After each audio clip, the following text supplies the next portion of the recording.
నమస్తే, welcome to Sakshi sports. నేను మీ కృష్ణబాల.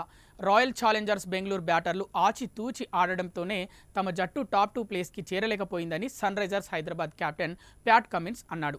తమ బ్యాటర్లు భారీ స్కోరు నమోదు చేసినా, బౌలర్లు కొత్త ప్రయోగాలు చేసినా ఆర్సీబీ ఎలాంటి అవకాశం ఇవ్వలేదని చెప్పాడు.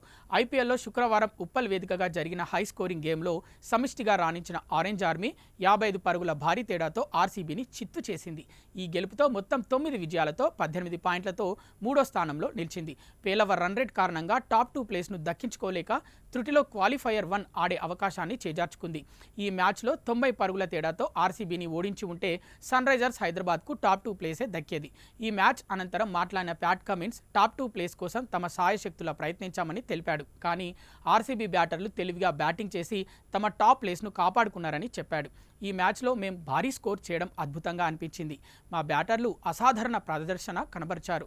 మా ఆటగాళ్లంతా సూపర్ ఫామ్లో ఉన్నారని కొనియాడాడు. పాయింట్స్ టేబుల్లో టాప్ 2 స్థానాల్లో నిలవాలంటే చాలా సమీకరణాలు మాకు అనుకూలంగా జరగాలని నాకు ముందే తెలుసు. కానీ మేము టాప్ 2 ప్లేస్కు దగ్గరగా వచ్చి త్రుటిలో చేజార్చుకున్నామన్నాడు. అయితే ఆర్సీబీ ఆటగాళ్లు నెట్ రన్ రేట్ తగ్గకుండా జాగ్రత్తగా లెక్కలతో ఆడతారని తెలుసు. అందుకే మేము బౌలింగ్లో వారిపై కొన్ని కొత్త ప్రయోగాలు చేశామని, ఏది ఏమైనా ఇది మాకు అతిపెద్ద విజయమని చెప్పాడు. మా బౌలర్లు అద్భుతంగా రాణిస్తున్నారన్నాడు. నిజానికి తాను కూడా మా బౌలర్ల నుంచి చాలా విషయాలు నేర్చుకున్నానని చెప్పాడు.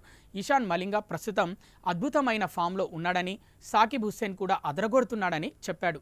ఇలాంటి బౌలర్లు ఉండటం కెప్టెన్గా నాకు లభించిన వరమనే చెప్పాలంటూ మురిసిపోయాడు. ఎలిమినేటర్ మ్యాచ్కు ఇంకా 5 నుంచి 6 రోజుల సమయం ఉంది. మేము 2 రోజులు బాగా విశ్రాంతి తీసుకుంటాం. ఆ తర్వాత ఎలిమినేటర్ వేదికకు చేరుకొని మా ప్రాక్టీస్ ప్రారంభిస్తామన్నాడు. మా ఆటగాళ్లకు ఆ మైదానం గురించి బాగా తెలుసు కాబట్టి అక్కడికి వెళ్ళి రాణిస్తామని ధీమా వ్యక్తం చేశాడు.